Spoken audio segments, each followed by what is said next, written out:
നമസ്തേ. ഒരു സിനിമയെ പറ്റി പറയാനാണ്. സാധാരണഗതിയിൽ ഒരു സിനിമ മോശമാണെങ്കിൽ പോലും, സിനിമയെ പറ്റി ഞാൻ അഭിപ്രായം പറയാറുണ്ട്, പക്ഷെ സിനിമ മോശമാണെങ്കിൽ പോലും ഞാൻ അങ്ങനെ സിനിമ തീരെ മോശമായി എന്നൊന്നും പറയാറില്ല. കാരണം ഒരുപാട് ആൾക്കാരുടെ ശ്രമത്തിന്റെ ഫലമായിട്ടാണ് ഒരു സിനിമ ഉണ്ടാകുന്നതെന്ന് വിശ്വസിക്കുന്ന ആളാണ് ഞാൻ.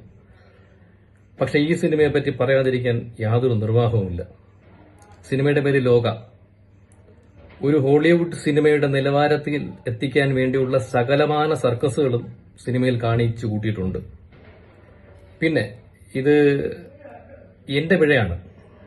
കാരണം ഞാനിത് ചൂസ് ചെയ്യാൻ പാടില്ലായിരുന്നു. ജീവിതത്തിൽ ഒരുപാട് മണ്ടത്തരങ്ങൾ അറിഞ്ഞുകൊണ്ട് ചെയ്തിട്ടുള്ള ആളാണ് ഞാൻ. ആ കൂട്ടത്തിലൊരു മണ്ടത്തരമായിട്ട് ഇതിനെ ഞാൻ കൂട്ടുന്നു. അതൊന്ന് തീർന്നു കിട്ടിയെങ്കിൽ എന്ന് ആശിച്ചുപോയി. തീർന്നു കിട്ടിയെങ്കിലും ആശിച്ചുപോയി. കാര്യം എന്റെ ഇളയ മോൻ അത് ആസ്വദിച്ച് കാണുന്നുണ്ട്. അപ്പൊ പിന്നെ ഇറങ്ങി പോകാനും പറ്റില്ല. അതുകൊണ്ടൊന്ന് തീർന്നു കിട്ടിയാലും ഒന്ന് ആശിച്ചു പോയ ഒരു സിനിമയാണിത്. എന്റെ പിഴ, എന്റെ വലിയ പിഴ. കാരണം ഈ സിനിമ എന്റെ ടൈപ്പല്ല. അത്രമാത്രം പറഞ്ഞ് ഞാൻ അവസാനിപ്പിക്കുന്നു.